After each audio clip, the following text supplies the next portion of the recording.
Welcome to Dollar Views. I'm Brian Gillis. And I'm Stephen Montmanex. We're just a couple of Long Beach State film grads with a lifelong passion for cinema trying to put our money where our mouths are. And we decided to make our BAs mean something by offering our spoiler-free take on the latest film releases. Plus, any other media we've ingested over the past week. Whether that's the latest buzzworthy show, An album that's been on constant rotation, that indie darling no one can shut up about, a cute romantic comedy, or the latest Michael Bay masterpiece. we go over it all. $1 at a time.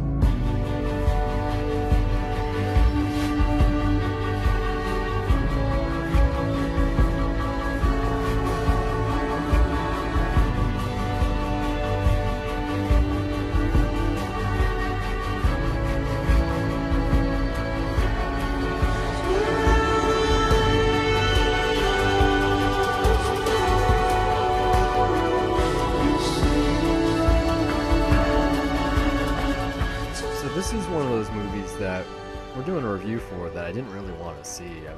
Was it like a week ago, 2 weeks ago, when we were trying to pick our next pick? It was brought up. It was on my watch list, and then you threw it as a choice, and I just figured, well, that's the one I know. I want to watch it. It was like my gut feeling that day was the same one I had during this watch, even if it was a little bit better. But I looked at it on paper, or at least what I saw during the Oscars. I was like, this is one of those like smaller indie movies that has a good performance and gets nominated for Best Actor, and yet is like kind of a forgettable movie.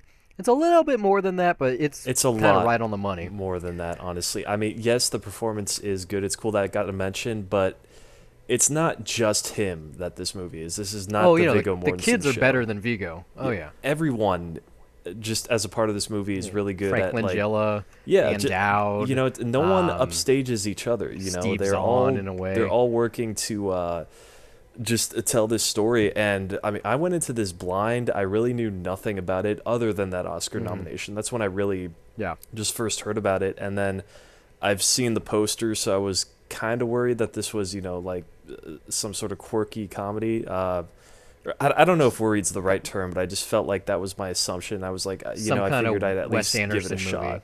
Yeah, something like that. And Little Miss Sunshine was the one that was probably compared to the most to this. Yeah, because it's a road trip movie, and it's about a weird family.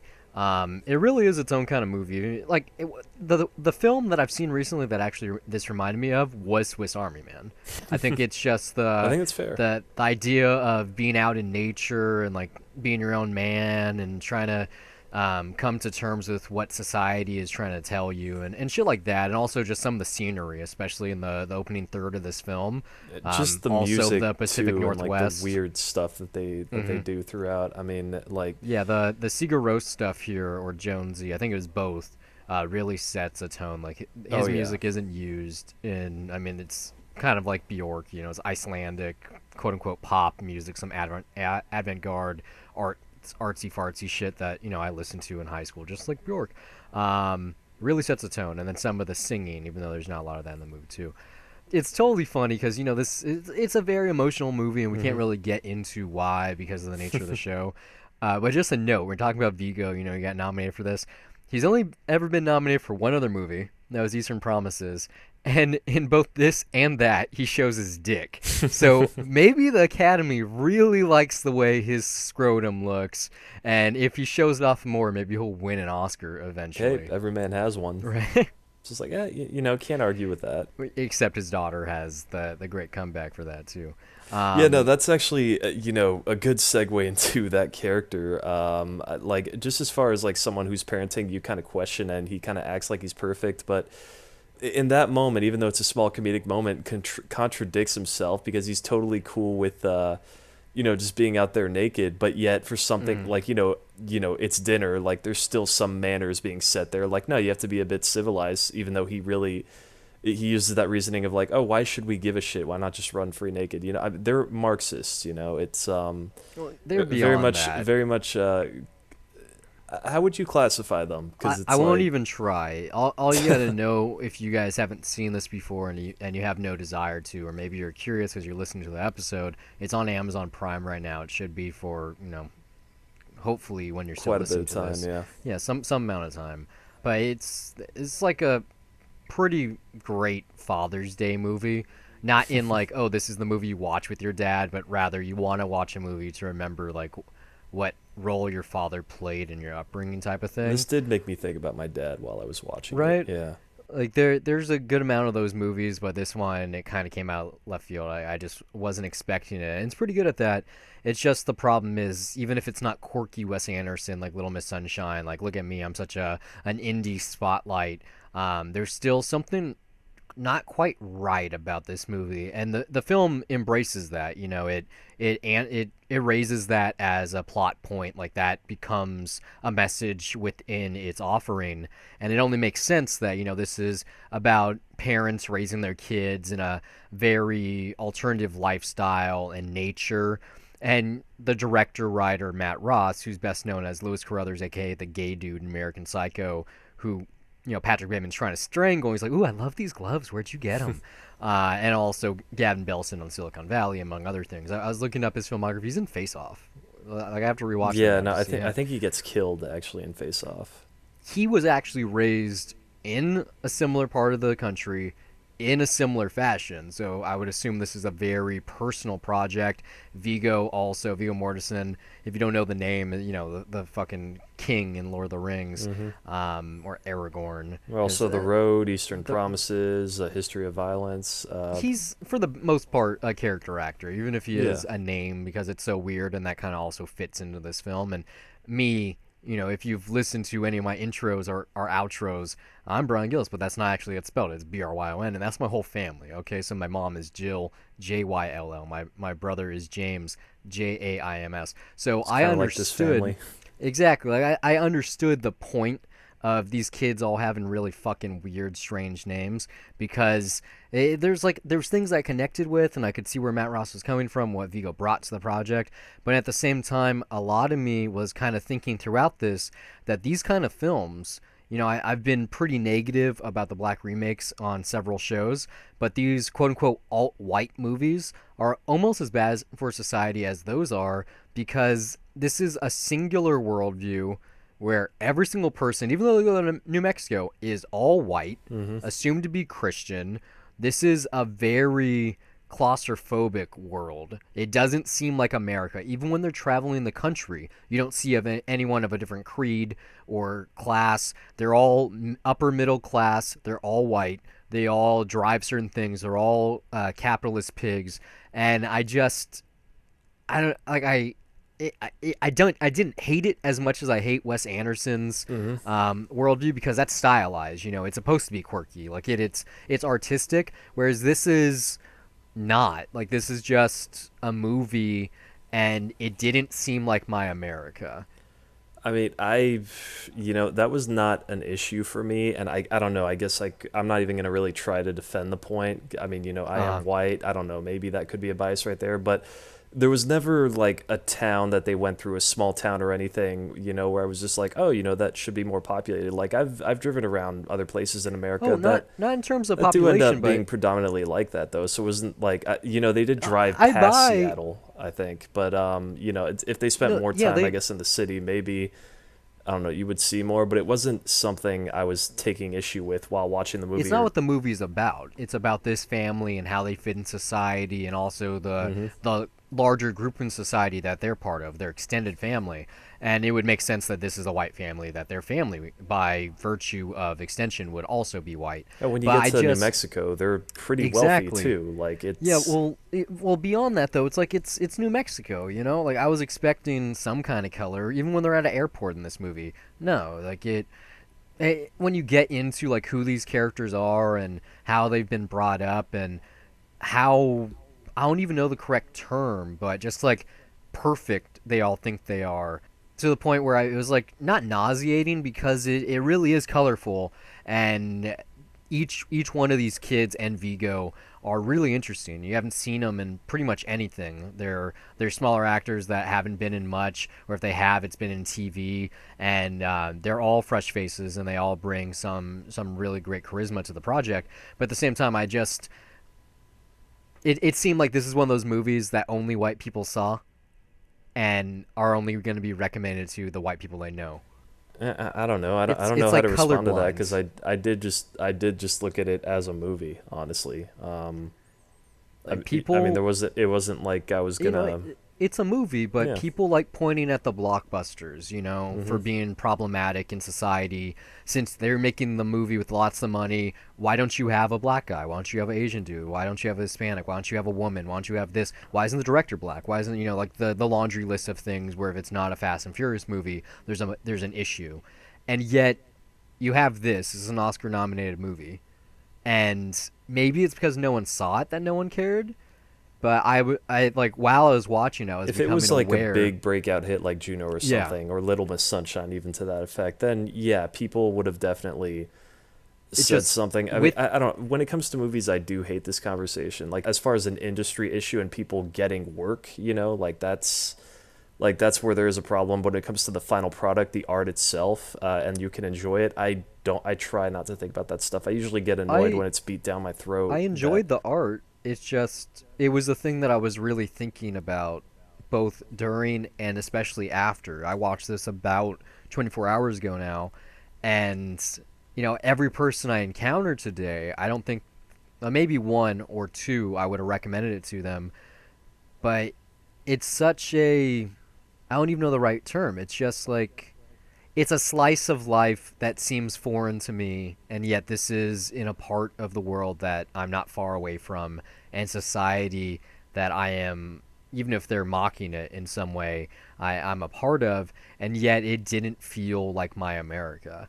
Like this, Well, I mean, no especially seeing movie this in ever Trump's should America. because you see a lot of like there is. I never really understand that meaning of like what my America is. You go around the country, America is so different and so diverse in just many different places that it's like I've never really understood how to like cram down what America is. Usually that's one of the cool things about movies is like you get to see some stuff like parts of America that you typically don't get a different feeling of it. It doesn't have to be yours that's reflected on screen. You can see somebody else's. That's kind of the beauty about film is that we can share different views of what But America it is. I usually mean, seems for a movie of this size, with this kind of budget, with this kind of talent involved, that they show the same exact American experience.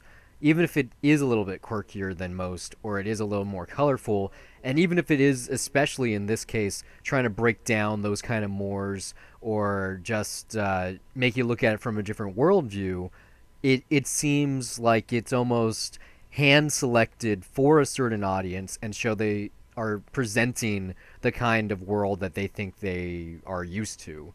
It's not an issue. I mean, it's something that I'm becoming more aware of as maybe just an older viewer when these mhm. kind of questions are being raised by the media, when we have episodes called like Oscars So Black and Oscars What the Fuck, and these are things that we've been having discussions about for over a year now on a weekly basis, that it's becoming harder and harder to escape because it is ultimately going to be part of the talking point even if I didn't raise it initially.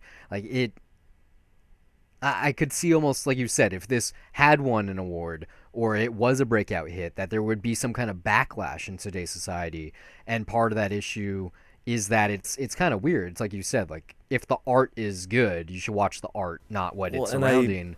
I think also, I mean, just like when I get to like my thoughts on this, it's definitely, your reaction is not one that I had of this movie, but it's not like I would never have that reaction with any movie. Like I guess what I'm trying to say is that this movie was good enough to make me not think about those issues that we keep discussing right now. Like I thought this was really, really good. I was surprised actually by how much I liked it, and I was invested in this family and just how the father as a character, just how sort of just conflicting it was trying to side with him of how he's doing all these things that are very very harmful, but at the same time you kind of see where he's coming from and you are Mm-hmm. able to sympathize with him a little bit, and yet even though like he may not be doing what's best for them, he's still giving them far more opportunities and advantages than most would. So in a way he's doing a great job raising them, just not doing necessarily everything right, because there's definitely some things that are not working there. That's my main take away from that. It did not make me think about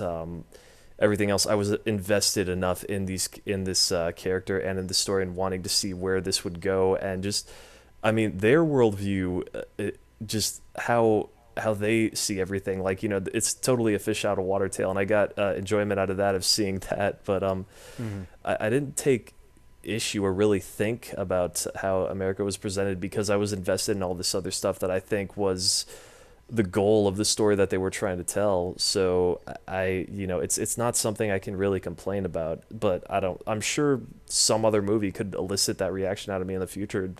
I mean, the film is pretty good, not necessarily in the story because it's not totally original. You've seen something like this before. Like I said Swiss Army Man is not too far off, No, but and that's an it's even really more these personal characters, story. and Oh yeah, how the they're, the the characters are father's great. It worldview, just and how they're being educated, of how the it father doesn't has care about them cursing or anything, of just doesn't shield anything from them, is pushing them physically and trying to get them to, like, enhance their minds, and like really just not making it easy for them. like it has shades of Running with Scissors or Royal Tenenbaums, Hmm. maybe even like The World According to Garp, like these films or even just stories about parenting that's a little bit different, that raises kids in a way that is more peculiar. But it's an interesting film in the way that Viggo Mortensen is a totally round character in a way that you normally don't get unless you're watching like a TV show or reading a book. And even more bizarre than that is, even though he is rearing his kids in this way that is totally atypical, you buy into it, and then when he questions what he's doing, you too as a viewer begin questioning it. Like, you are totally watching this subjectively from his mindset. That's probably why he was nominated for the Oscar. Hmm. That he went on this exploration that actors normally don't do. If he is the central point, and he is essentially the point of view for you as an audience member, at least for me, to experience it in that way, is a pretty special ride. It's just, I wish that it were a little bit more peppered. Like, the Pacific Northwest might be a predominantly white area, but at the same time, when they're, like I said, when they're going to these populated areas, when they go to an airport, or better yet, a grocery store, and the grocery store has a really hilarious Titanic like little Easter egg where my heart goes That on. was playing in the Plays, background, yeah. yeah, with some music, which I totally laughed at. One of the few things in this film that I laughed at.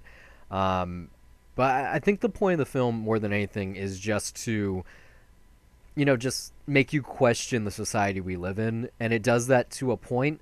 Except I think these are questions that anyone that is actually watching this movie has already thought about.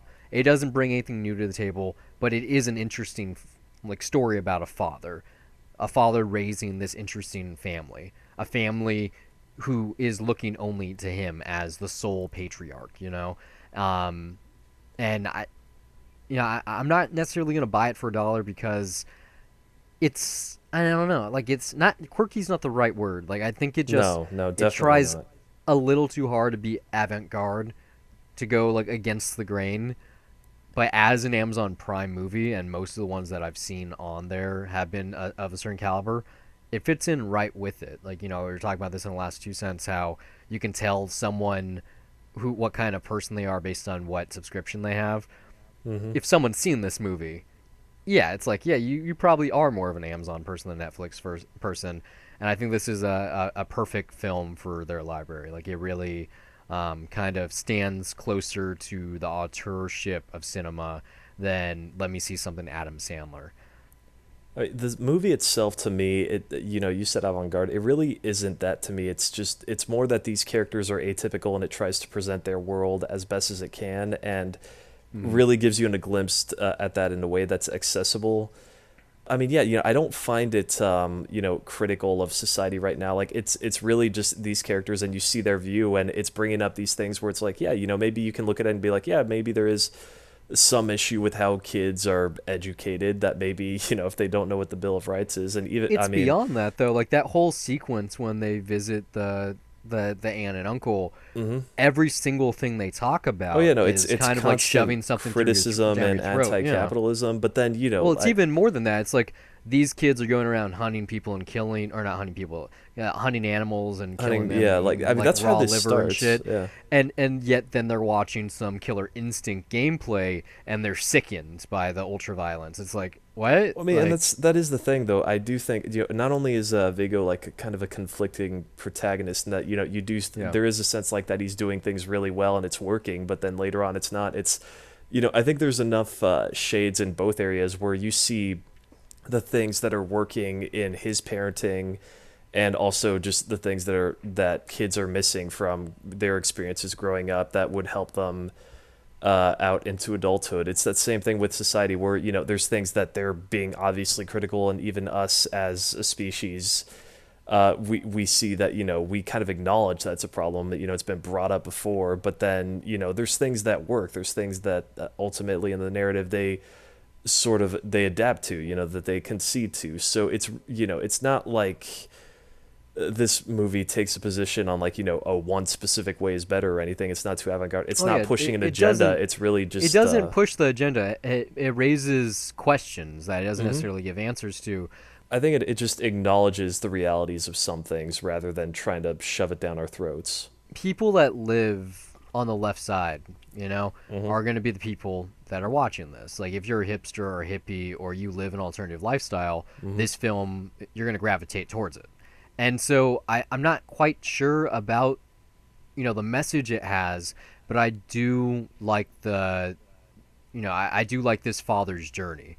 I love his kids. I do like some of the hijinks they get up to, and some of the scenery is gorgeous. Some of the music is great.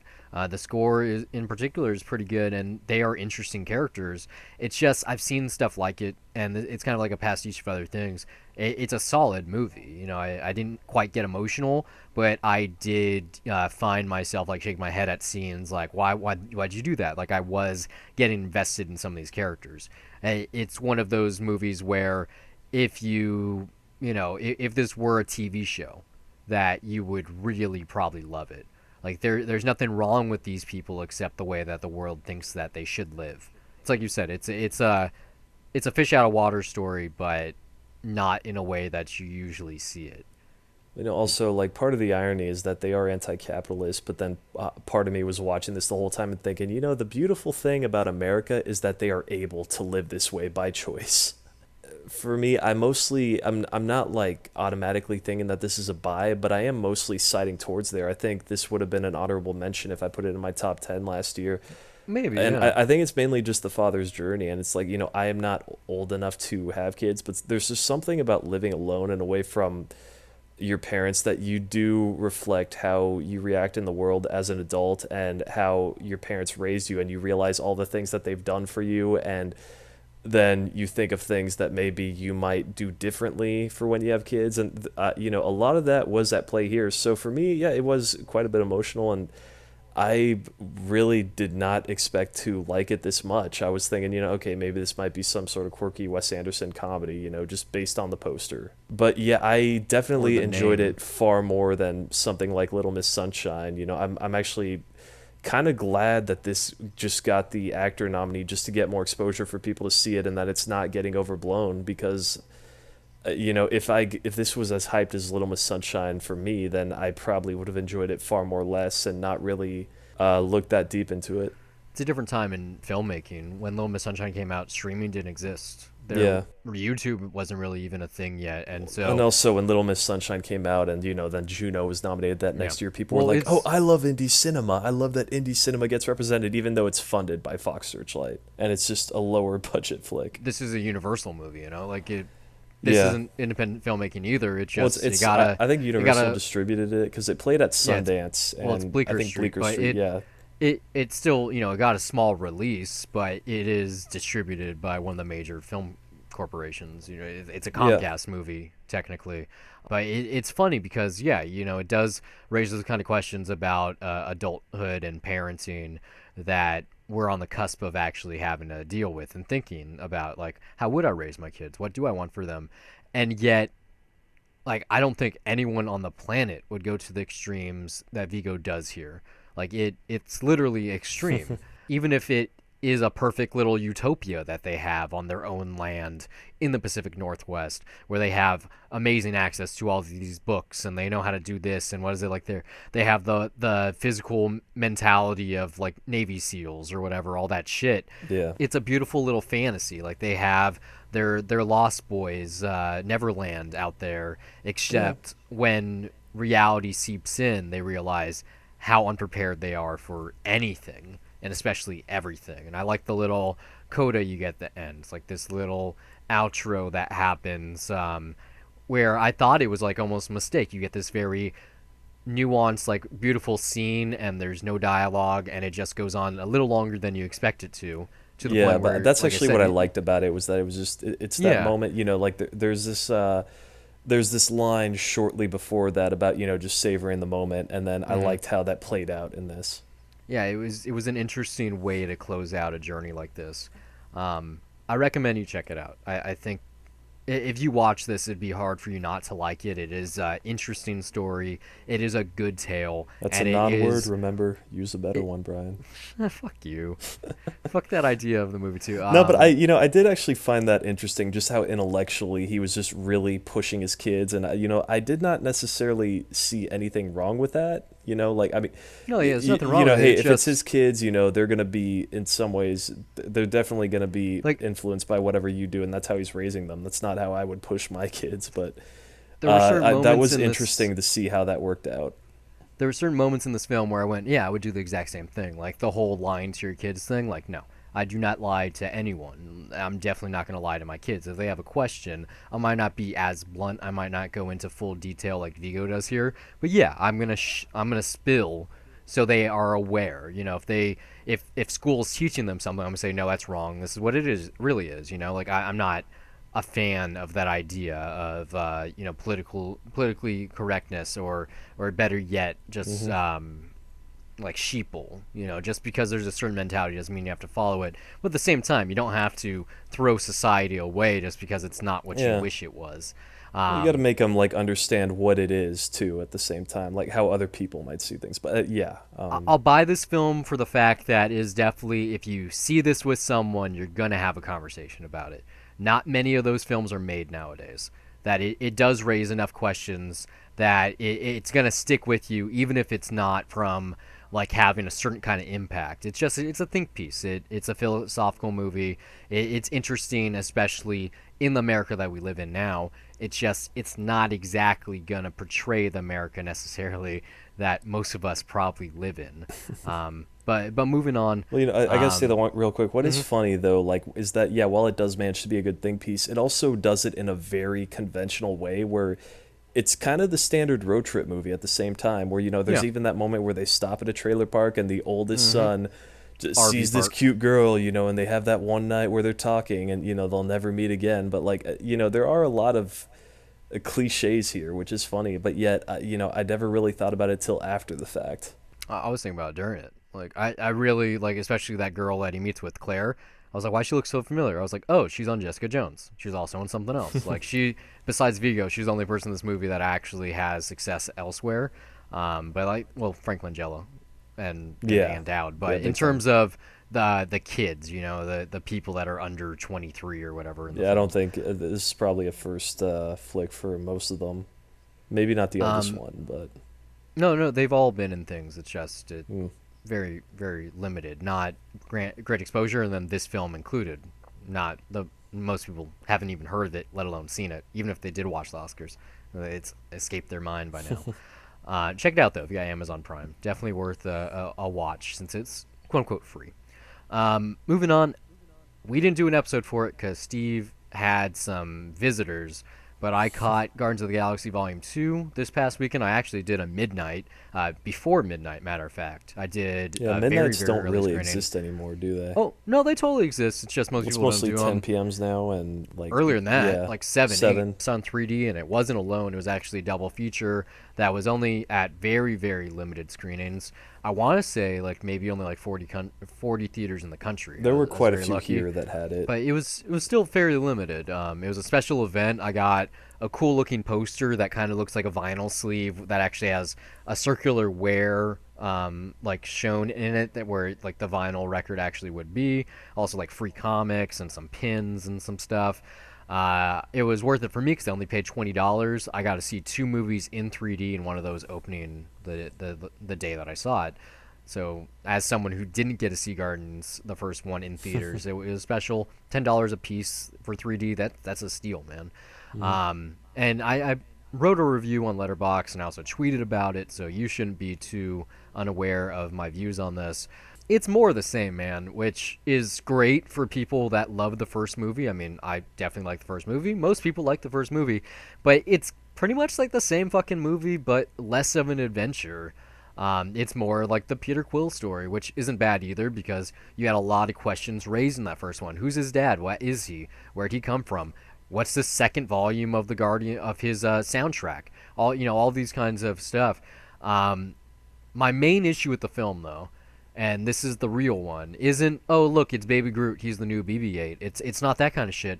My real problem is there's only two more movies before the first Infinity War movie, or whatever you want to call it, Avengers 3.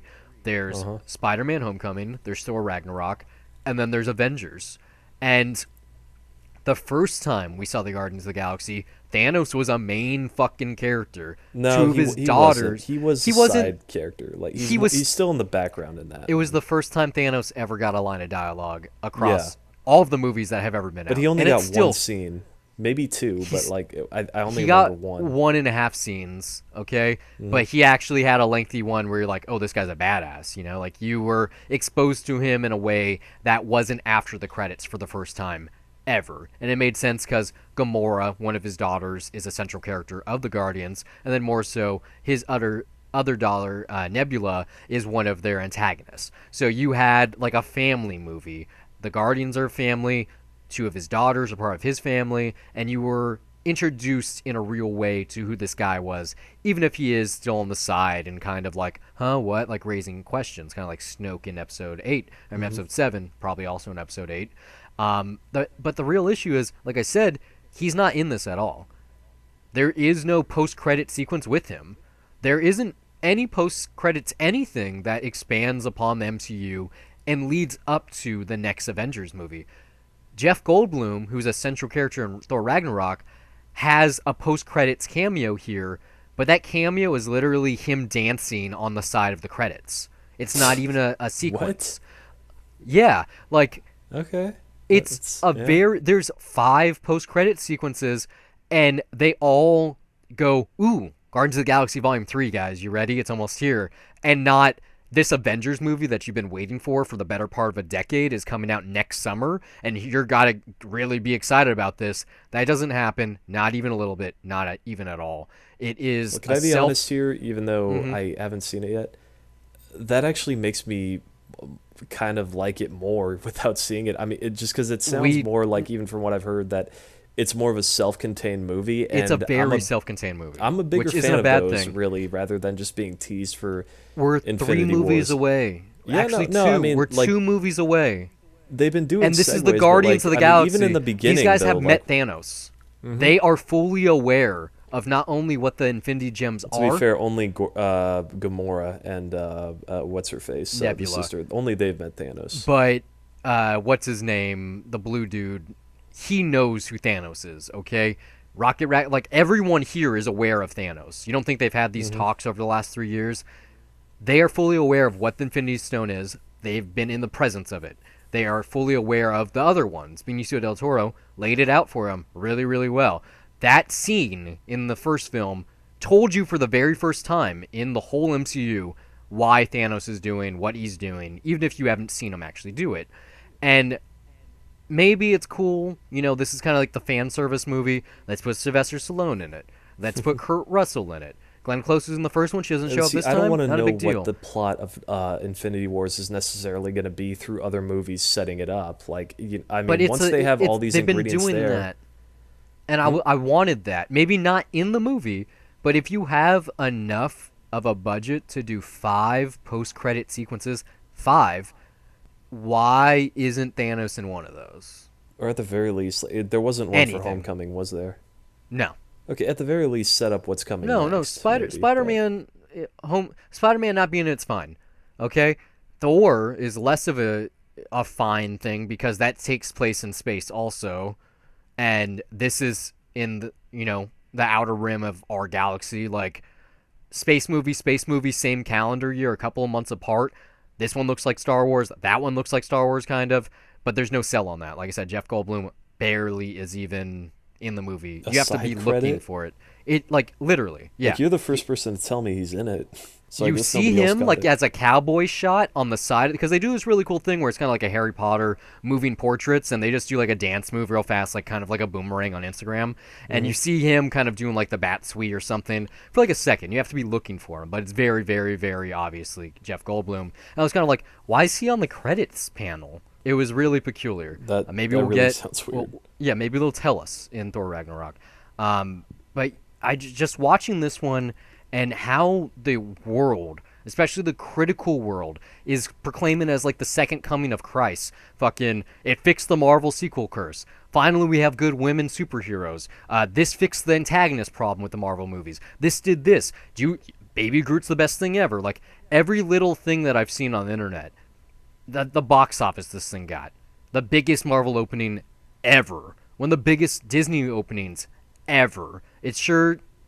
I mean, Not really, but it biggest opening Marvel, weekend. no. Yeah. What are they saying worldwide? Period. Even like just in Not America. domestically, like this, no. No, not even it's close one of the domestically. biggest. I didn't say the biggest. It's one of the biggest. Like, this beat the Okay. first Guardians by like something like 60% or something. Yeah, no, Guardian. It's this is well known enough now that it would open big. Guardians had legs though; it grew. I know several people have seen this more than once, and I didn't get that at all. And like, I kind of prefaced my review on Letterboxd talking about this, going, maybe it was the fanboy sitting next to me wearing flip flops without, well, not flip flops, but sandals without socks on, who like stank a little bit and was a total like socially awkward kid who went to the, like, I went to the movies by myself because I just wanted to experience it. But this guy seemed like he should have went with friends, but he didn't have any friends. And he was the epitome of everything I hate in a movie, sitting literally shoulder to shoulder with me, laughing at every joke obnoxiously, singing the songs, moving around in his seat. When he left for the intermission, he came in late. He came in with way too much food, and he was like pretty much screaming during the post-credit sequences because he was so excited about what they were revealing for the next You have installments. the worst luck with movie I have patrons the and worst blockbusters, luck. man. The worst. I'd never want to see another Marvel movie in theaters again, and mostly that's because the bad luck I've been having seeing them, and better yet, I don't like the kind of events that they're playing out to be. Did you go to the Cinemark again? No, I went to the same theater I went and had my bad experience for Power Rangers because it was the only one in the area playing the double feature. But even still, I went to see the Guardians of the Galaxy. I got that. But I was also looking to see the next chapter in the MCU storyline, and I didn't get that. I don't give a fuck about Peter Quill and his friends. They are not interesting to me. Their relationships do not evolve in this outing. The characters do, but it's been 3 years, both kind of in story time and real world time, since the first volume, and yet nothing really seems different. It seems literally like more of the same. So if you really like that first Guardians, and everyone did, like I said, you're gonna like this movie, and I don't have to tell you that because you probably already saw it. But I don't need another Marvel Star Wars movie, because now Disney owns Star Wars, and they make their own Star Wars movies. It didn't make sense to me. I didn't need it.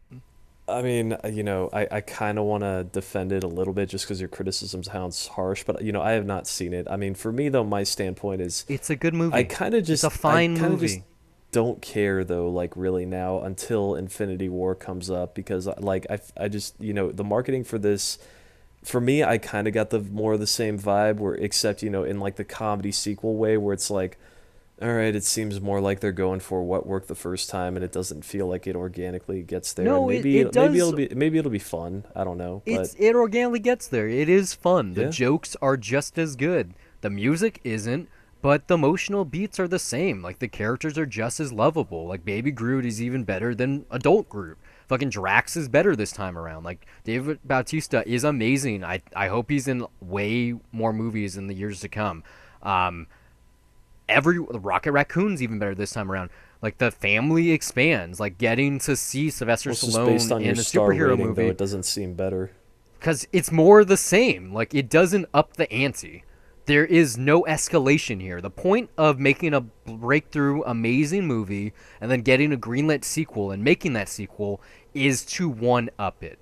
Terminator, Terminator 2, Alien, Aliens, and maybe James Cameron's not the person to pick here, but I don't personally love Dark Knight more than Batman Begins, but it raised the bar. Yeah, absolutely. Star Wars, Empire, like all of these great, we'll leave out the Matrix, but most of the great film franchises out there, and this is a franchise within a franchise, most of them, when they get that sequel, if it gets the acclaim like this one gets, it's for a reason.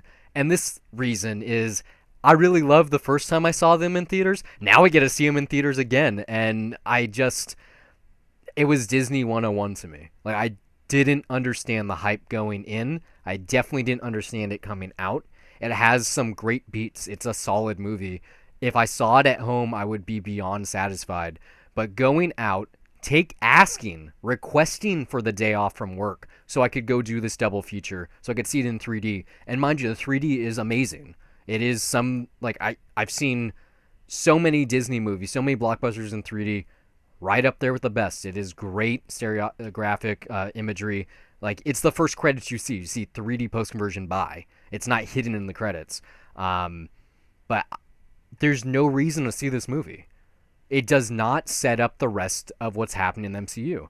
There is some footage on Earth in this movie, and there are none of the Avengers on Earth reacting to that. Maybe they will in Infinity War.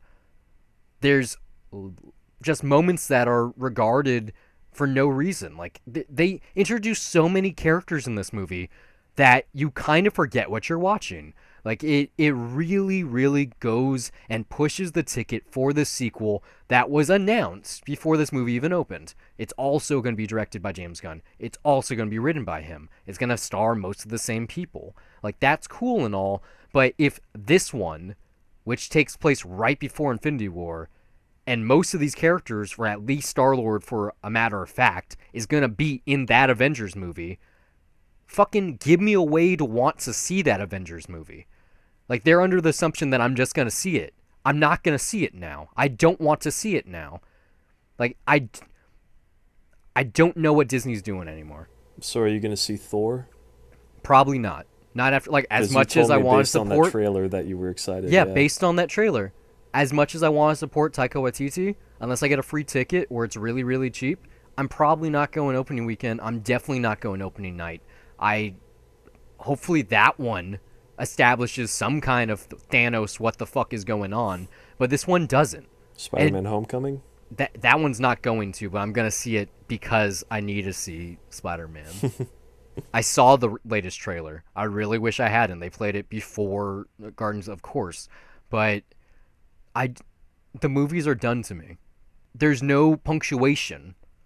Infinity War, as we know, has a follow-up. It's going to have Avengers Part 4. It seems like they're never going to end these movies now.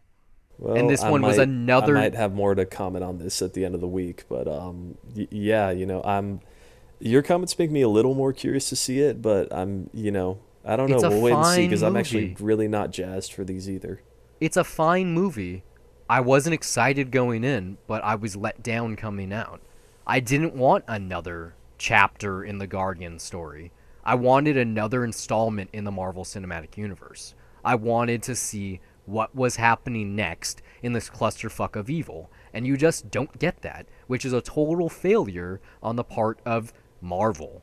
Like, I don't understand their branding anymore. I want more, I expect more, and everyone in the world is excited about every one of these movies and can't ever say anything bad about it. and I don't want to be part of that cinematic like experience anymore. I would rather go to the $3 theater and watch it that way. Like I don't care. There's nothing in these movies that says anything about the world we live in. Captain Fantastic, I didn't buy it because, there's things that I don't see in the country I live in. This one literally doesn't even take place in the same fucking like planet system, okay? Like this is so far removed from what I should care about that I don't care about it. At least what DC is doing is about our society and how that would change if there were things that could fly and blow things up. They've never shown that in the Marvel movies. They'll never show that in the Marvel movies because all they're satisfied or happy or care about is, hey, how can we sell more tickets? How can we sell more merchandise? Better yet, how can we get them in our theme park? I don't know. Maybe Black Panther can surprise us, but it won't who knows? surprise There's us, still man. plenty of time for that. I'm gonna be probably out and done with them if I'm not already. When does that come? Is that March of next year? I think it's 2019? February, so less than a year from now. So that's the final one before Avengers. Yeah. I'm not seeing that. And then I think it's Ant-Man after that, and then Captain Marvel. Yeah, I'm not doing it. We just don't care. I don't care about this. You are more jaded, I'm jaded by this. You're just kind of pissed off by this. Because I've been watching these movies for way longer than I should have. Yeah, it's almost been 9 years too, or it has been 9 years. It's been over 9 years. Yeah, they've been leading up to this shit since 2009. 2008. Well, I'm counting like Iron Man 2. That's 2010. 2010. Well, they've been doing it for 7 years then. They've been leading up to this moment. And the moment's still coming. It has to be like the best movie ever made. Literally. It won't and if be. it's not, people will have problems with it. I can tell you that right now. Of course they're going to have problems with it. They will always, it's going to be the first part in a two-part movie. It's going to get so many overrated staples on it. It's going to be nitpicked to death. So, I mean, I just hope it's fun at this point. I'm just hoping that Marvel releases a movie that not everyone in the world blows and sucks off real fast.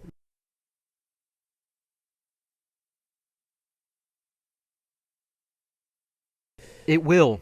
Yeah, it's doing really it's well halfway so there. far, but yeah. 1 weekend out, it's halfway there. Oh shit! Did it open in China already? I think it does next week. Yeah. Okay. No, shit. It does. No, yeah, it hasn't because I saw James Gunn on Twitter say he's doing a live Q&A on Facebook on Sunday because he wants to wait until the international audience can fully see it before they talk spoilers on a grand scale. So yeah, it's opening this weekend in China or Japan. All right then. What else you watch? You know that I saw a way better superhero movie this past week. Howard the Duck? Well, not that one. And he does make another appearance in Guardians 2.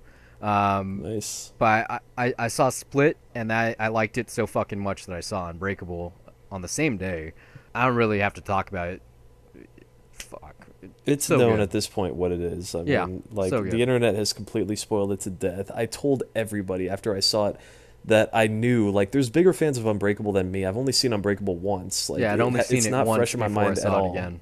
Yeah, like, I do want to rewatch it, especially after this, but everyone I told them because I knew they would be jazzed about an Unbreakable sequel, and I didn't tell them what it was. I was just like, just trust me, just go. Yeah. None of them fucking went, and then they were pissed off when they found out about it. No, I guess I can say more about Unbreakable than Split. Because if you haven't seen Split, seriously, if you're listening still, after me telling you Guardians is a piece of shit, and it's not, it's a good movie. But after me being upset about that whole thing, it sounds like you were trashing on it, but yeah, I'm not. I didn't no, trash I'm saying on what the it movie. sounded like. You did say good movie, but your tone was more aggressive. Because I'm upset about the franchise. Yeah, no, I get man. that. I get that. But yeah, like Split is a great, very, very, very, very good psychological horror film thriller. Just see it, okay? I don't even want to talk about it. Just see it. Great acting. But Unbreakable, I'd only seen it once. I saw it in 2000, 2001, whenever it hit cable. I remember the hype going in, like, hey, it's Bruce Willis with M. Night again. I'd seen Sixth Sense already, even though I was like 8 years old or whatever, 9 years old. Like, my vague memory of it, I totally remembered certain scenes 100%. Like, as a matter of fact, I have a Cracked magazine. Like, you remember them? Like, it was like Mad Magazine. Oh, wait. So there's Mad Magazine, like and then there was yeah. Cracked, and they're like the same I remember kind the cover, of thing. yeah. Yeah, so Cracked is still a website. I don't know why. And so I don't know where it is. I kind of want to find it. Maybe it's Mad, but I have either a Mad or a Cracked that, like, spoofs Unbreakable. And so, I'd seen the movie maybe twice, definitely once. I'd read that, like, comic, basically, a couple of times, like, laughed at it. And I totally remembered certain sequences, like Bruce Willis with the weights in his garage, lift, or in his basement, lift, like how much did you put on, like that thing. His kid with the gun, like the Mr. Glass stuff, like the twist. I remembered a lot of the moments. What I didn't remember, I was happy I didn't remember, because the movie's not bad or anything, but it's fairly long. It is very slow in certain moments, but it kind You of told me there is. was no score in it either, right? No, I didn't say that. That might have been Blake. Oh, There is a score. The score is great. The score is reused in Split. There's no music, but what James Newton Howard does, yeah, yeah, fucking yeah. Some of it is great, especially the themes that are made for these characters. But just that a totally original superhero movie was made right before superhero films became what they are today. I'm pretty yeah. sure that it had a very big part in creating the Marvel and DC films that we have today, not to mention the Hellboys and what other stuff on the side. Hancock, all of the little also rans. Like, it Was it set the really tone. that big of a hit? Like, It it's was a not huge hit. Sixth Sense though. Like, and I No, remember it but costing a lot of money a too, which you don't lot and really lot of see money. that money on there. Do you? It's mostly the I want to say cast. it's cast. Yeah. It's cast and probably just the the kind of check that they had to write M Night. This is Disney, might be touched on, but it's Disney. The score, probably the promotional materials, but no, there's not any big action set pieces or stunt work or anything. Like, it's a very small movie, but probably the most interesting thing about it, and this is why I'm going to recommend you rewatch it. Anyone that's seen Split should rewatch it.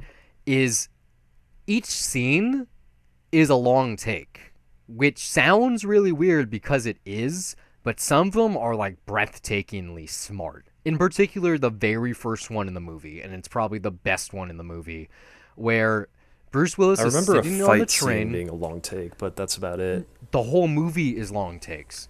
So it's kind of like the same style as what was it that we just watched? The Tribe. Yeah, except there's not a lot of camera work going on. Like, it's like a singular shot, kind of like a tripod, maybe with a slider. And so the very first one in the movie, the establishing shot, is Bruce Willis sitting on a train, and he's sitting in the window, and like, you have a great like shot of him, like, also have like a chair and looking at him, and then it slides to the left to show a girl sit down. It slides to the right, and you get like the framing is done between like where the headrests are, and it just goes from left to right, back and forth like that. And then it finally has a reveal that this is a kid moving left to right, and that's the point of view that you've been getting. And it was so fucking good. I was like, oh, I'm into this movie now. I'm totally into this movie. And the rest of the movie's like that, and some of them don't work. Some of them are great. Some of the better stuff in the film. Most of the shots of Mr. Glass before you get full adult version Samuel L. Jackson are done through reflections of glass, which is just really cool to think about. Like a TV set. I forget what else is used, like an actual like window pane, stuff like that. Just some of the shot composition is so brilliant. M Night's cameo is cool.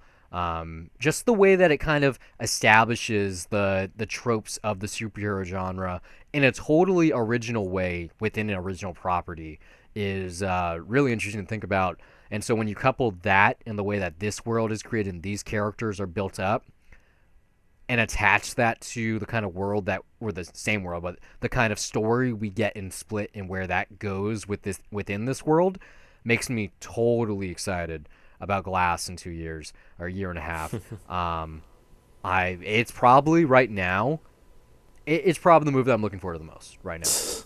Like, no bullshit. Like, more Yeah. than Justice League, like more than Wonder Woman.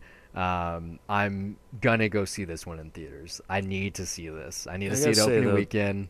Very excited. just the tragedy though of how you watched it. It's a shame that no one will see this movie like or to see Without Split the like yeah, without with the knowing it. Like actual.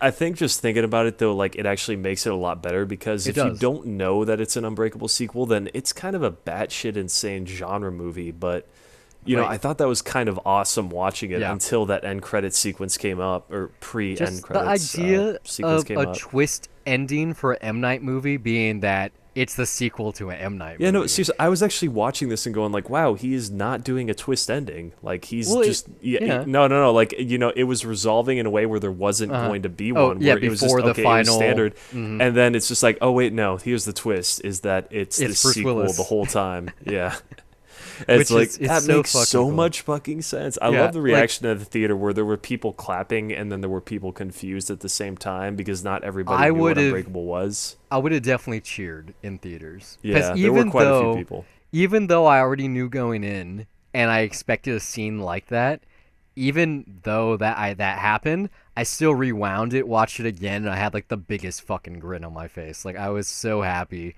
Yeah, even though I didn't really talk about Split, totally buy that one for $1. Please watch it. It's on streaming right now. It's gonna be on HBO soon. Watch that fucking movie, and then also rewatch Unbreakable. Can't buy that one, but it's a very interesting film in contemporary like superhero filmography. It it's important, like must watch material for just how ubiquitous the superhero film is now, and how it kind of just set the tone.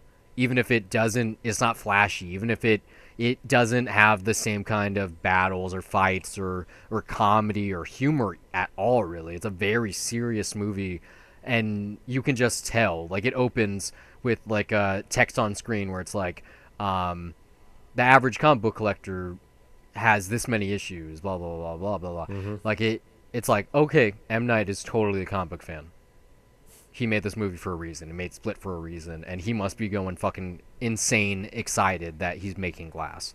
Like I have Oh to yeah, no, imagine. he's going nuts on Oh Twitter yeah, about it. He just won't shut up about it. He's I, going, I I'm yeah. I'm happy about that.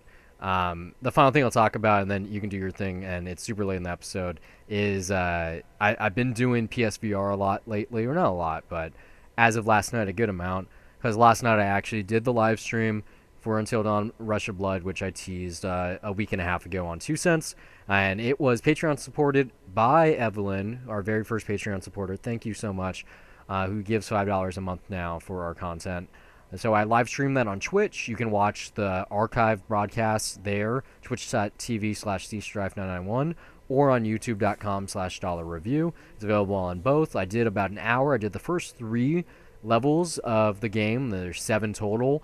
You can't really tell if you watch it because you're getting a fisheye like reciprocation of what I actually saw. It's not in Hmm. 3D, and you're also seeing my experience. But it wasn't scary. It didn't get me once, not No, even a little bit. that's a shame. Almost. Yeah, it almost got me. Like there was a good amount of jump scares, but the teaser is much more humorous than what the game actually is. But the second level of the fucking game, man, it was so good. I played it again. Yeah, if you watch the whole stream, it's about an hour long. I played it again. So cool. Opens with like this. You didn't watch it, but it opens with No, I like haven't this seen it yet. almost like Saw-esque, like PETA type, like pig slaughterhouse, which is not Jeez. scary, but definitely creepy. Like the game is creepy. Like it has a very particular palette, right? And it's like a total slaughterhouse. Like if you're a vegetarian, you're gonna throw up type of thing. And then it turns into like an honest to goodness roller coaster, which is awesome. And then it becomes like a brain fuck towards the end. Like if you watch that video, that's the one that you want to watch. Is the best part. And then that's also when people started watching the stream and I begin interaction with them. If you watch it, the broadcast again on Twitch, it actually relays the chat. So it's not like me talking to myself. You can actually see what they're saying at the time that they were actually saying it, which makes it a much more interesting watch. And the other one that I did, the other VR game that I did a week ago, was Static, which is this really cool puzzle game that I've been looking forward to pretty much since I got my PSVR, or before it actually. I've seen it like in previews and whatnot. It is a really brilliant concept. The idea is you're being like you're a guinea pig in some kind of facility, and you have a box around your hands, and yet you're holding the regular controller, so you can't see what you're doing, and yet every button on the controller reacts to a certain way on the box. And so there's like a good amount. I think it's like 7 or 8 different test rooms, and each of the puzzles is very different. And so it has this great idea because in VR, you can't actually see the controller. So, what's a good way of being able to see your hands? How about you can't see your hands? And so, being able to play with a puzzle in this nature where the device is physically tangible is just really, really smart. There's kind of a story, but not really. It's more of a mood that it kind of borrows really heavily from Portal, the Valve game. It has a similar setup, but you're just a person doing these puzzles. There's a multiplayer mode that I haven't done yet, and I hope to do soon. But for $20, totally worth it. Like I said on 2 cents this week, I was playing it for like 3 hours straight, which is a new record for me. I've never done VR for that long. I really liked it. It was like fun's not the right word because it is. I don't know. It's off-putting being in this office space with like this dude with his face blurred out watching you and subjecting you to these tests, and you're literally a guinea pig. But it really gets your brain going. It's a form of puzzle that you've never done before, without a doubt. It looks really good. The puzzles are great. The only downside is because it's just a series of puzzles, if you do the puzzles one time, you kind of can never do them again. Like, you know the solutions. And then there is some replayability because each puzzle actually has a secondary puzzle in the room, which adds a little bit more oomph to it. But at the same time, it's not enough to run home about. But at $20, it's totally worth your money. Really recommend it. It is one of the standout PlayStation VR experiences I've done so far.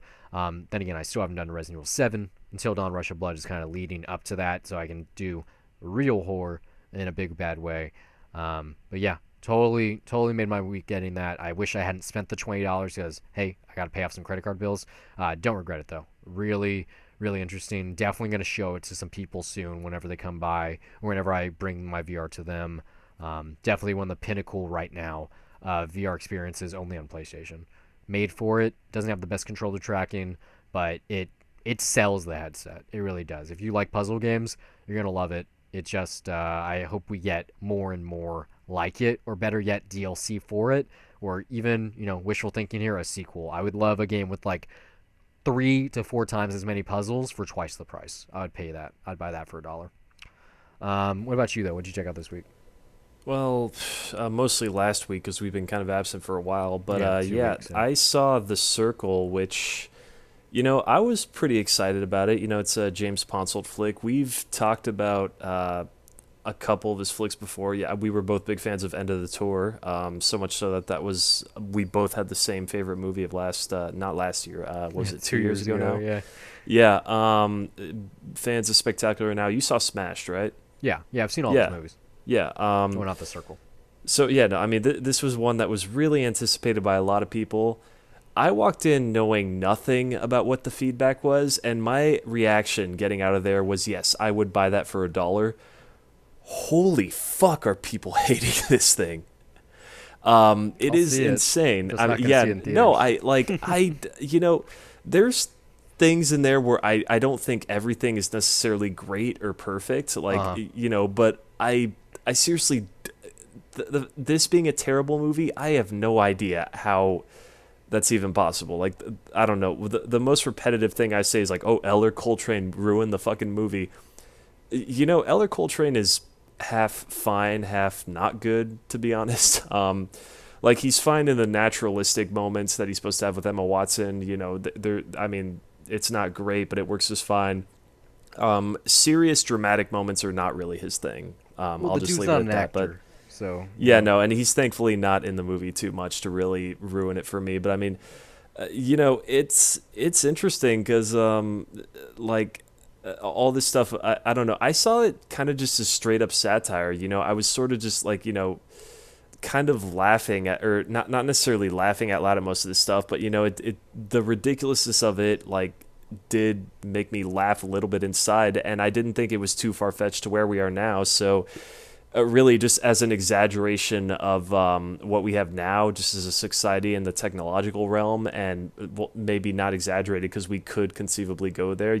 I've jokingly said hey, maybe Amazon could be The Circle in the future, but there was not a moment where this felt like it was ridiculous to me, like in a way that wasn't being honest to our current climate. I mean, I haven't seen the thing, and I didn't read a lot of the reviews, but what Yeah. Oh, I they hate it. They hate oh it no, so yeah, I much. got that. But Yeah. what I gathered mostly is given that this is adapted from a successful novel that in the same way paints a future that is very possible, Hmm. and also like in a cautionary tale way. There's also a lot of it that's just a reality now. I Mm. mean, except like that, I just don't see it far fetched that it could get to this. People have live But just streams on Periscope on this stuff, or Snapchat. Just that, yeah. I mean, privacy is not the only thing here that's at stake. It's just, in a way, it's. I mean, this movie is kind of looking at just where humanity is headed for mm, better or worse, and not trying to it doesn't really go in a thriller route. Of, oh, we have to shut the whole fucking thing down or something stupid like that. No, I think this left it on a more open-ended note that there's a lot more to think about at the end than more people give it credit for. Like, especially in the case of Emma Watson, it's interesting because people criticize her character. I think some mm, things are purposely vague, and also, I don't want to spoil what I see her character as, because I don't want that to color your viewing of it, but there are enough blanks in there that we don't necessarily know what to think of her. She's not necessarily the protagonist that, even though we might want to side with her on the whole thing throughout this journey, we really don't know what the hell she is thinking, and it seems like a lot of these things can contradict each other throughout. I really don't want to spoil too much on it, but yeah, I mean, I'm really curious now, just having all this time to have thought about it now, what I'm going to think on a second viewing, because really just I mean, not just as far as like the subject matter, but it is a really, really well put together movie. Like, when people say boring, I've got no fucking clue what they're talking about. Like, this is almost 2 hours, moves really fast. Like, it kind of has the Social Network structure, or, well, not narrative structure, but just the ingredients there of, like, hey, Danny mm. Elfman does a sort of Trent Reznor type score. There's scenes that are cut really fast. Some of the social media. Didn't Danny It's a Elfman thing that do? we've. Didn't he Yeah, do he did End of end the of the Tour? tour. Yeah. Yeah. But I mean, even stuff that we're accustomed to seeing now for social media, where characters are typing on a computer or on a phone, but we do see the pop up thing there. Like that. That's I don't like a that. narrative device that we're used to now. I But it wish works that here. wasn't the norm in terms of way to portray like texting or whatever. No, but it does work here, like, Like as far it, as how it it's used, and always works. it's throwing so much stuff at you that there's just way too many details into this world, that it's way too well realized, that just bad movie, really? What the fuck? I don't get it. I think like once again, I haven't seen it, but I'm Yeah. pretty sure why there's such a big amount of critical backlash is probably a couple of things. One, the caliber of the filmmaker and his filmography. Two, the A-level talent that is attached to it. Three, how the marketing was basically completely absent. Like we talked Or about this on just two the cents. It's like, marketing was not. It was not good. I mean, I saw well, the trailer for this thing. It is I not a haven't. good Well, trailer. like not So even don't. the trailer, but in terms of it wasn't really marketed until like a month before it came out. It seemed it had like a pretty bad post production. It seemed like the film kind of just like fell off the face of the earth and then it resurfaced out of nowhere. Like all kinds of different things. And it was really anticipated, and we didn't know when to anticipate it, and so that kind of colored these critics a certain way. But probably also just, probably if it was released a year ago and we weren't in where we currently are with Donald Trump, that it could have potentially been a different kind of movie. Well, it Except, doesn't really deal with politics so well, much. not I don't Well, even mean like a there's a political critical thing, standpoint, but it has nothing to do with just that. But in terms of the role that the media plays today, social media in particular, and then also the kind of things that we have facing us as a society that maybe critics, because almost every critic, especially the ones on Twitter, the people that hate this thing, are politically minded, probably don't care about this kind of film right now. But, maybe when I see it, which is probably going to be in about a year or a little bit less, I'm sure I'll get around to it later this year to see if it's on my best of the year list.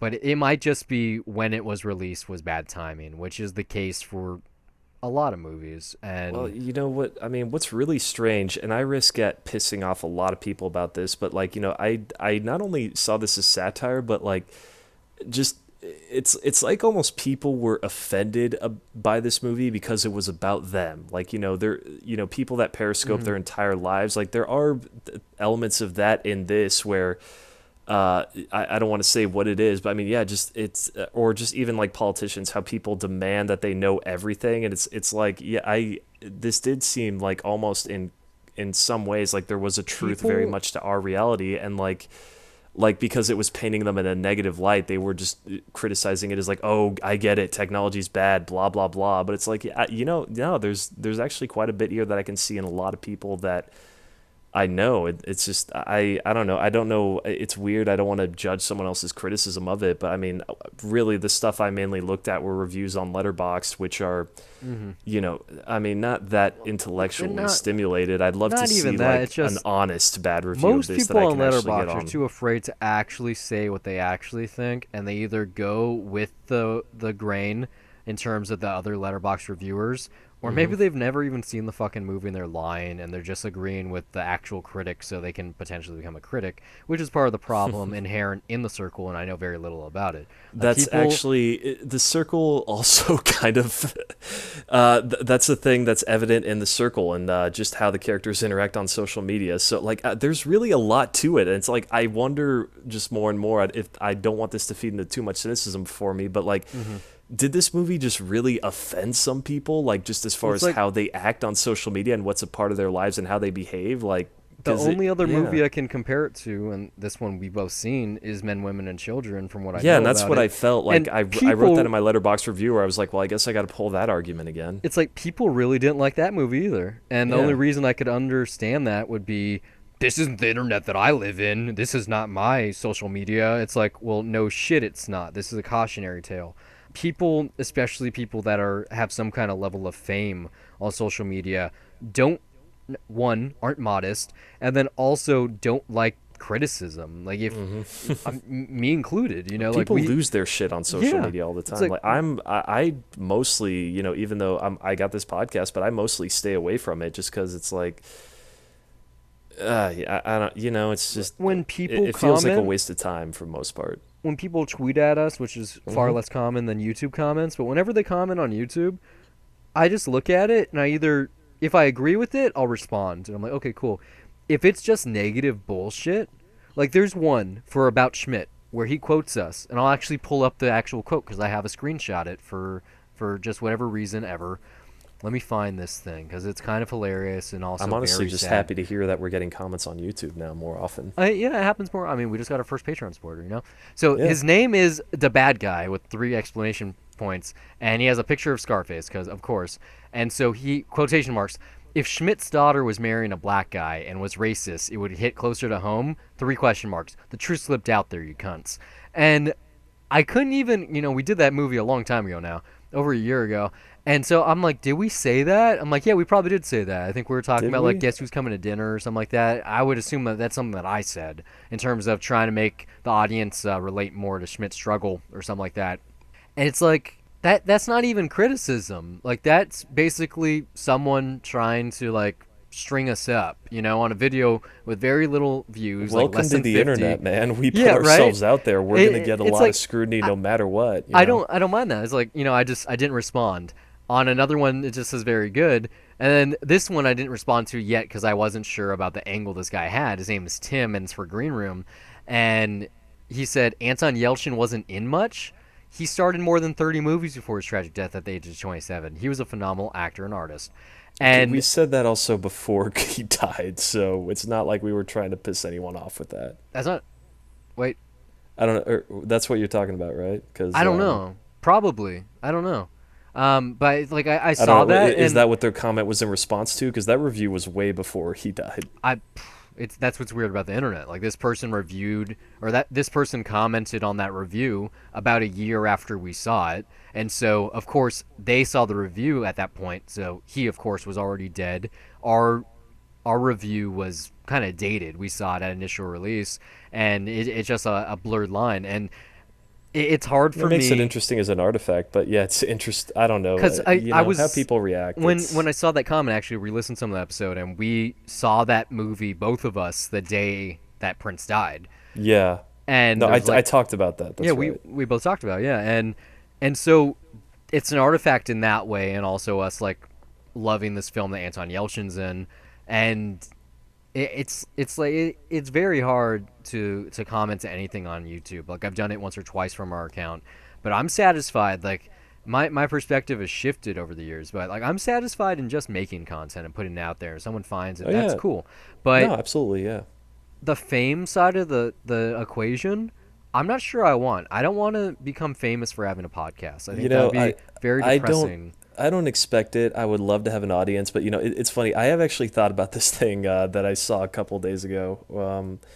And you're gonna laugh. This is the first Hmm. time I think I'm bringing up Max Landis on the show, but he did post this thing on Twitter that I saw, and it was a video just about responding back to trolls or just people Uh, giving hateful comments. And basically, the main thing that he said is don't assume the other person's reality, and that is a really good thing to keep in check before you say something stupid yeah. about somebody else. You know, Yeah, so I've caught myself on the internet, especially on Reddit, where someone responds to me in a certain way, and I like assume their tone based on the words yeah, used, and then they come back at me like, "Shut the fuck up, dude!" Like I wasn't even like something like that or whatever. I'm like, "Oh shit, I stepped in some mud right there. I did not see that." Or the equivalency actually is that they don't say anything, and you just get 1,000 downvotes. But yeah, I would kind of probably hate it if we became famous off of this. Like if we had an audience, that would be great. You know, if we had a selection of people that reached out to us fairly hmm frequently, if we got more Patreon supporters and they were more vocal, like if someone wanted to come on the show or join us for several episodes or something like that, you know, that'd probably be cool. Or like if we get to the point where like Kevin Smith is, where we could actually record live with an audience and you know yeah. they paid to see us, you know, that'd be cool. But in terms of actual fame, where like I got verified on Twitter, or people start just listening to our reviews and taking that as like the gospel and not making up their own decision, that's scary to think about. Like I I I mean, I can't control how other people would react. Like the idea of like, it's weird. I think more of audience rather than fame. Like even if we had some like, I don't know, let's say 3,000 listeners, which hey, would be that's a really nice. lot. I don't know if I don't know if I'd feel like that's fame. Like That's fame. maybe the moment that I would feel like it's fame is if, like let's say hypothetically, someone is listening to a podcast that we're on while they're out in public, and then they hear me having a conversation with somebody else, and then they catch my voice in real life, and then they hear it on the podcast, and then they interrupt me, and they ask if that's me, and then I say, yeah, that would probably be the thing that freaks That'd me blow your out. mind, yeah. That kind of Yeah, because I happened. mean, like, Not to me. podcast Not to me. celebrity. It's not like we put our faces out there, I do for to an everyone to see on extent. YouTube or anything. So it'd be a weird thing, Well, see, but I don't I know if it'd do be fame, internet famous and real life famous. I don't know. It's I do that to an extent, like especially with the Twitch content that I've been contributing more to our YouTube page. Like, you know, when hmm I Twitch stream, I'm not only talking to an audience that is there infrequently and they come and go. A lot of people just watch and don't say anything.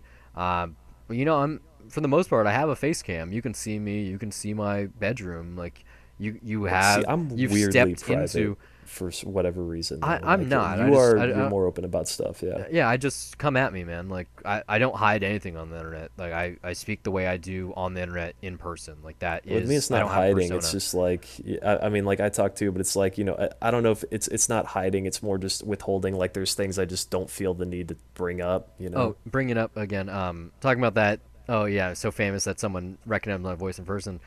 Apparently, someone that I met at Cal State Long Beach who has a podcast also called Me and the Gay Homie. They have like 6 episodes, 7 episodes. It's basically him and his friend who's gay, and they just talk about black culture and life and whatever growing up and shit. And he said he was wearing. Well, first off, he was wearing a T-shirt of his podcast, which is next level weird. But anyway, that he was stopped. You got to promote yourself somehow, I man. guess, but I give out my business card, you know, like Yeah, something like that. It'd be cool to get a business. It would be cool to get a T-shirt though, maybe. it would be. Yeah. Or like a Although, hat. how do we do a design that won't be copyright infringed upon? Because It's that's a that's from a T-shirt. movie. It doesn't matter unless you sell the T-shirt. If you're trying to make money off of something that's copyrighted, then it's an issue. If you're making something for yourself, it doesn't matter. Like In Yeah. the same way that you're allowed to buy a movie and watch it at home. It's only an issue if you try to exhibit that movie to people and they have to pay to watch it. Then Hmm. it's illegal. Well, actually, there's Yeah. no president of the FBI, right? So is there anything wrong with that? Or head of the FBI? There's no president. But yeah, so he was stopped recently the other day wearing the shirt by a fan, and if that happened to me, I'd be like, whoa. I'm sure that's And probably that's six happened. episodes in. Something like that, maybe a little bit more. But like he I don't know. does Maybe we're other not things. marketing ourselves that No, no, well, he you know. does But way more things, man. Like he is a promoter where like he throws parties in his backyard that you pay to go to, and mm, like he's a lot older than us. Like I get like 15 years, and he's like got connections in the hip hop industry. Like he knows Donald Glover and shit. You know, like he as a person has lived a lot more life.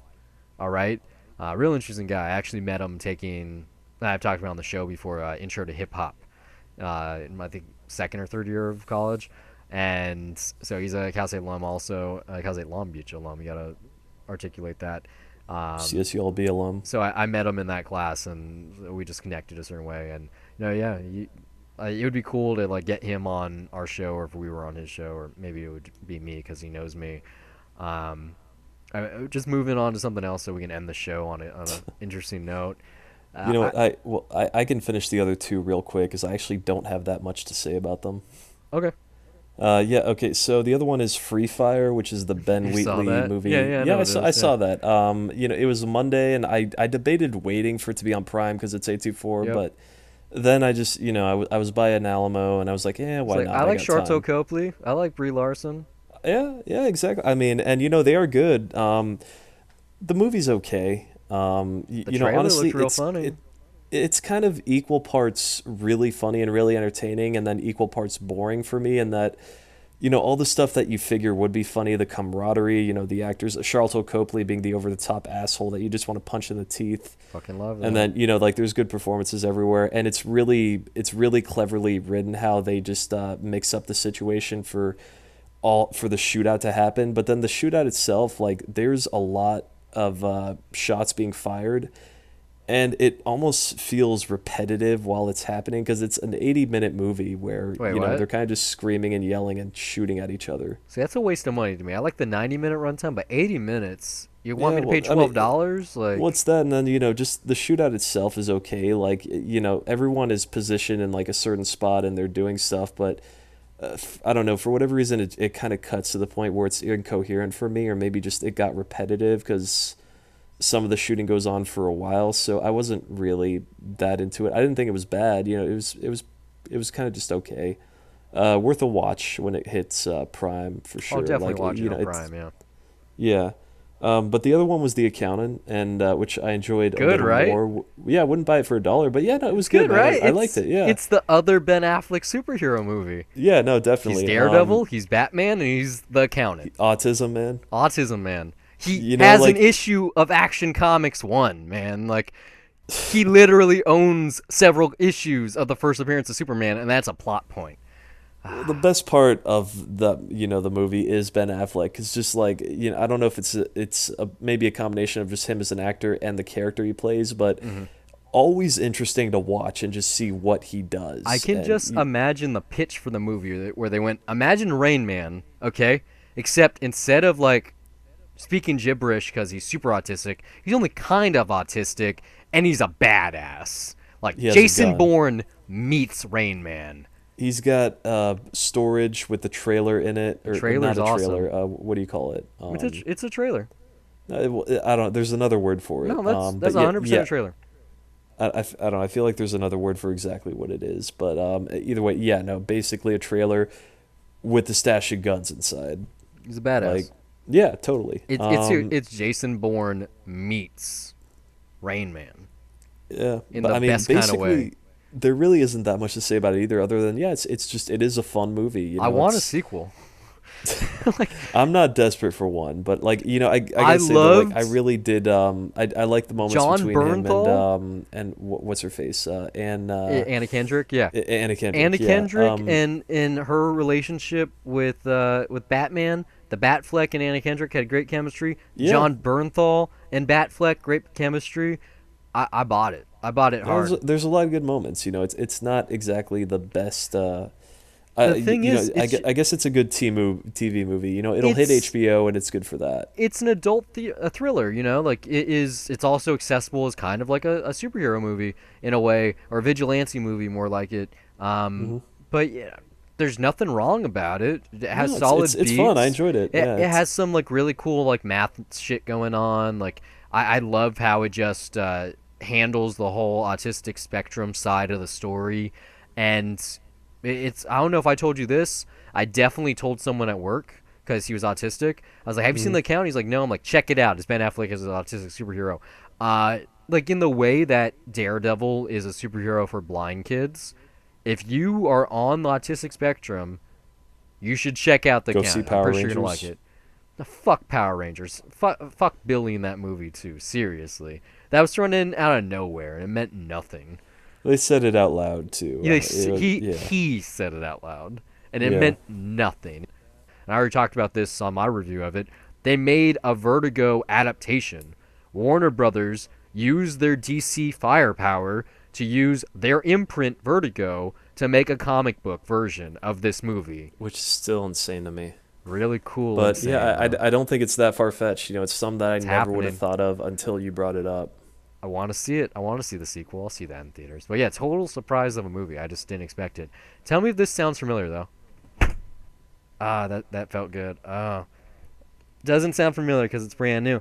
I went to the Goodwill this past week. I got a recliner. Guess for how much money? $25. $3. I got a You're perfectly good kidding. recliner with no tears, with no major stains. It's a nice dark green color, so that you can't really see anything wrong with it. Has a little bit of a stink to it, but I sprayed it down with Lysol, so it's clean. $3. The worst part about it was trying to get in my car. Thankfully, I have a hatchback, so it was no issue. I got a recliner in my room. I finally For cleaned the three fucking place up dollars. for $3. Like, I was pretty excited about getting 50 movies. I got the post-it note here. It was like, I got 51 movies, 8 games, 3 TV season box sets, and 1 CD for $5. Oh, plus the hamper. I was pretty excited about that. But I got a recliner for $3. The amount of things I'm gonna watch in this are gonna be awesome. I already started You are actually. one lucky capitalist. I say that Yes. because this is still the Captain Fantastic review. I watched my first bit of. I have yet to see a movie in this thing.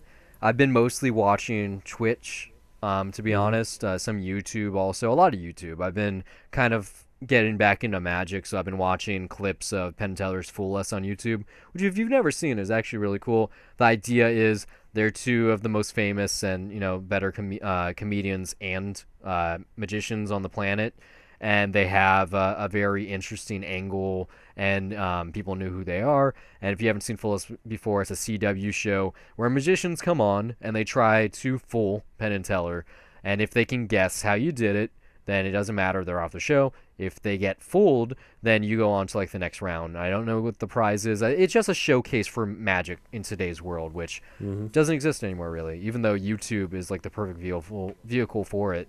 But Also, Slight came out. I still want to see that. Yeah, same. I'm interested. Unfortunately, it's leaving theaters tomorrow. That's my last chance. So Fucking Blumhouse. It'll be on streaming soon, real soon. I it think will that be. that one's on Yeah, no, Netflix. it's a very limited flick. That's a Netflix one, I believe it is. Um, but yeah, so I have seen some TV in this chair. I watched finished the first season of Chewing Gum, which is a Netflix show, which is kind of weird. It's about this black chick that lives like in tenement housing in London, or maybe it's not London, but in the UK, and it's definitely Britain. And it's just her coming of age. Like she's a virgin, she's Christian, and she's like trying to figure out her life. There's 2 seasons right now. It's not the first one. The girl that stars in it also created the show, Michaela Cola, I think it is rumored to be like the new whatchamacallit. I forget the name, but basically Doctor Who has like a partner in crime. What's the term? I can't remember. Cadet? Or No. Like it's like a normal word that means something to him, like not comrade, but like something like that.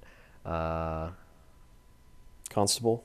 No, like it's even less than comrade. Like it's just like a normal term, like assistant basically. It doesn't matter, but she's rumored to be the new one, which would be interesting. She's I'm gonna see the next season. The real TV that I watched, and we'll end out the show on this. Not in my recliner. I actually watched this before I got that. Over the course of 2 days, and I already talked about this on 2 Cents, I binged the entire first season of My Name Is Earl. It's on Netflix. There's only 4 seasons of it. It is a traditional sitcom, so it's 24 minutes and about 22 episodes a season. That first season was awesome. I really, really dug it. If you've never seen it, if you have no clue what it's about, it's not on TV anymore, so you might not. It's Jason Lee and Ethan Suplee, but mostly Jason Lee. He's a crook. He's been living his life on the wrong side of the tracks. He does this and that to get over everyone in his life. And then he gets a lottery scratcher for $100,000. He wins, and then he gets hit by a car. He loses the ticket, and then he decides, oh, I need to start doing good things. I believe in karma now. He starts doing good things, get the lottery ticket, and then for the rest of the show, I would assume, because I've only seen one season, he uses that $100,000 to help cross everyone off on his list of all the bad things that he's ever done. And so each episode has a new moral, has a new journey. The cast of characters are really fun. It's just like the world is interesting. It takes place in Camden County, which is anywhere USA. Lots of hicks. I like in particular that Earl drives El Camino and has like greasy hair and it's kind of like a slob. There's like an episode where I haven't seen it, but like Smokey and the Bandit's like a big running gag, but really fun. Just the idea of like a sitcom based around the premise of trying to make your life good by doing good things and making up for the bad things you've done in life. Like How many people were on his list again? a lot. Well, it's not even people. It's just the things that I've done wrong in my life. Like I said, he's a crook. He's been stealing and lying and doing this and that to so many different people throughout his life that there's like a nonstop amount of things that he can do right. It borrows. So I guess they didn't finish it through the end of the show. I'm not sure. Like I said, I've only done the first season. I don't think I can't remember if it got canceled. It did get canceled. It didn't get the send off that I think it deserved, but well, I'll find out if I get there. Jason Lee as a hick trying to do good is hilarious. Like I really wish that he would stop being a photographer and maybe be an actor again in whatever he's doing. But yeah, I'd pay some mad ducats for that. Definitely buy that first season for $1. Thanks for listening. We hope it's been a pleasure. If you like this show and you want to hear more of our wonderful voices on a weekly basis, check out 2 Cents. I'll recap what's happened in film, TV, and tech news. We're also on Debt to Cinema, where one or both of us crosses a title off our list of shame. You can find all of our content at dollarreviews.net. Follow us on Twitter or like us on Facebook at Dollar Reviews. We're available on iTunes, YouTube, TuneIn, Stitcher, and constantly looking to expand to other platforms. If you listen somewhere we're currently not available, you'd like to contribute some talking points, send a Debt to Cinema request, or if you just want to laugh at us, you can do so by reaching out to us on social media or send an email to brian@dollarreviews.net. Or you can email me as well, steve@dollarreviews.net. You can follow me personally on Twitter at Brian Gillis, that's BRYONGILLIS, and now you know how to spell the email too, and also under the same name on the lovely site Letterboxd, which acts as my film diary, where I rate films that I'm watching, write the occasional review, and even sometimes compile lists. You can also find me on Twitter at S_MTX, and also follow my film diary at Letterboxd under the same name, where I log everything I watch, and sometimes write brief reviews. That's it for this week. Until next time, keep the change.